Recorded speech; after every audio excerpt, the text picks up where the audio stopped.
بیوقوف اور احمق دوست۔ بیوقوف اور احمق دوست سے بہتر ہے کہ آپ عقلمند دشمن بنا لو، کیونکہ بیوقوف اپنی طرف سے تو آپ کو فائدہ کرے گا مگر حقیقت میں آپ کا نقصان کر دے گا۔ ایک دفعہ کا ذکر ہے کہ ایک بیمار عقاب سخت سردی میں کسی دیوار پر بیٹھ گیا۔ دھند، سردی اور بیماری کی وجہ سے اس کی ہمت جواب دے گئی تھی۔ وہ دیوار ایک بوڑھی عورت کے گھر کی تھی۔ وہ رات کو جب کمرے سے باہر آئی تو دیکھا کہ دیوار پر عقاب بیٹھا ہے۔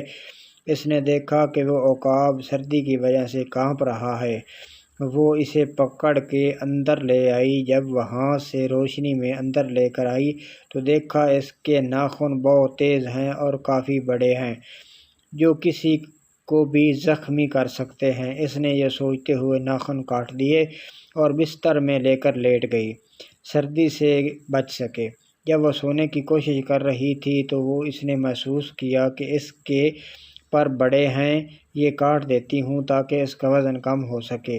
اس نے اس کے پر بھی کاٹ دیے اور پھر سو گئی۔ صبح اٹھ کر اس نے اس کے پاؤں میں رسی ڈالی، جبکہ تندرست ہو جائے گا، پھر یہاں بھی چاہے جا سکتا ہے۔ وہ اس کی دیکھ بھال کرتی رہی اور اسے کھانے کے لیے دیتی۔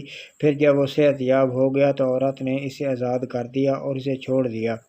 وہ اڑنے کی کوشش کرتا مگر اس کے پر ہی کٹے تھے، نہ تو وہ اپنے پنجوں سے شکار کر سکا، نہ ہی اڑ سکا۔ نامکمل وجود کی وجہ سے اگلے دن ہی مر گیا۔ عورت کو اپنی بے وقوفی کا احساس تک نہ ہوا۔ میاں محمد بخش رحمۃ اللہ علیہ کہتے ہیں کہ احمق دوست کی مثال لوہار کی دکان میں پڑی بھٹی کی طرح ہے، جو رزق تو دیتی ہے مگر ساتھ ہی کپڑوں کو جلا دیتی ہے۔